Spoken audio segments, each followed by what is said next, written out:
recuperación económica y necesitamos ካሳ ሚሊታር የፕሬዝዳንቱና ቤተ መንግስቱ ደህንነት የሚጠብቅ ልዩ ወታደራዊ ክፍል ነው።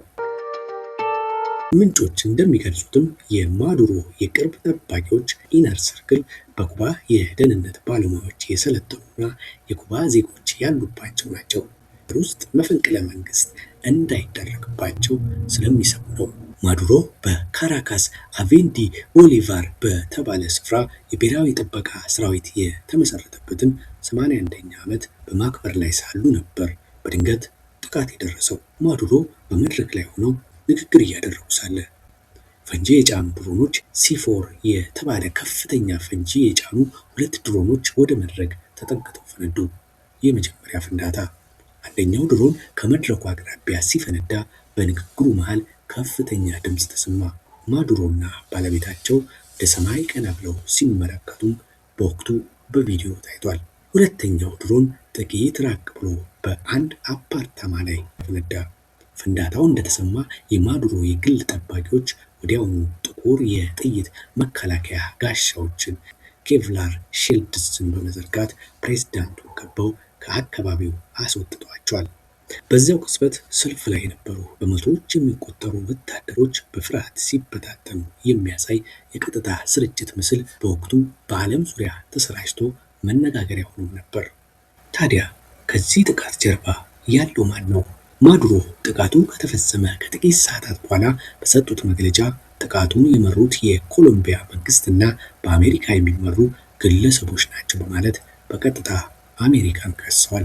በዚያን ወቅት የአሜሪካ ብሔራዊ ደህንነት አማካሪ የነበሩት ጆን ቦልተን አሜሪካ በዚህ ጥቃት ላይ ምንም አይነት ተሳትፎ እንደሌላት ገልጸው ጥቃቱ ምናልባትም በማዱሮ መንግስት በራሱ የተቀነባበረ ሊሆን እንደሚችል በወቅቱ ጥርጣሬ እንዳላቸው ሰንዝረዋል።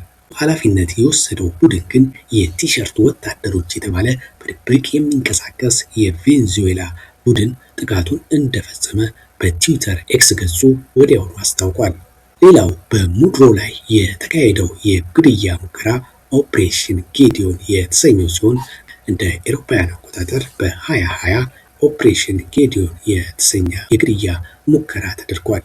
ይህ ሙከራ በባህር በኩል ወደ ቬንዙዌላ በመግባት ማዱሮን ለመጥለፍ የታለመ ነበር። የአሜሪካ ቅጥረኛ ወታደሮች በጆርዳን ጉድሮ የተባለ የቀድሞ የአሜሪካ ልዩ ኃይል አባል የሚመራ ቡድን ከኮሎምቢያ ተነስቶ በጀልባ ቬንዙዌላ ለመግባት ሞክሯል።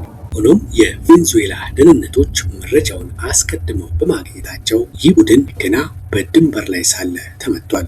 ለወቅቱም 2 አሜሪካውያን ተማርከው በቬንዙዌላ ቴሌቪዥን ቀርበው ቃላቸውን የሰጡ ሲሆን ማዱሮ ይህንን ሙከራ በዶናልድ ትራምፕ ቀጥተኛ ትዕዛዝ የተከወነ ሲሉ ጠርተውታል።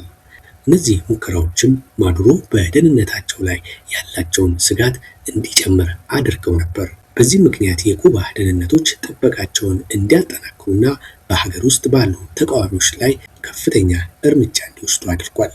ለሶስተኛ ጊዜ በተከወነውና በፈረንጆች 2026 ማግስት የተከወነው ልዩ የጦር ሚሽን ማዱሮን ለማገት ከ150 በላይ የጦር አውሮፕላኖች እንዲሁም በሺዎች የሚቆጠሩ ድሮኖች ከ20 የጦር ወደቦች ላይ ሄሊኮፕተሮችን ከ50 እስከ 100 ሜትር ከፍታ ላይ ከራዳር እይታ ውጭ በማብረር ወደ ማዱሮ ቤተመንግስት የከነፉ ሲሆን አንድ ሄሊኮፕተር ብቻ ተመቶ ዋናው አጥቂ ኃይል የፕሬዝዳንቱን ቤተመንግስት በመቁረጥ ምድርና በሰማይ እንዲሁም በባህር ላይ ያሉ ኃይሎችን በሙሉ አንድ ላይ በማስተባበር ዘመቻ በመክፈት ፕሬዝዳንት ኒኮላስ ማዱሮና ባለቤታቸውን በቁጥጥር ስር አውለዋል።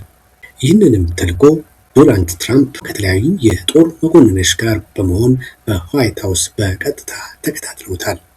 የጦር መርከቦቻችን የቬኔዙዌላን አጠቃላይ የግንኙነት ስርዓት በማዛባት የራዳር ስርዓቱን ግራ አጋብተውታል። ጦሩ እርስ በራሱ እንዳይናበብና እንዳይደማመጥም አድርገነዋል።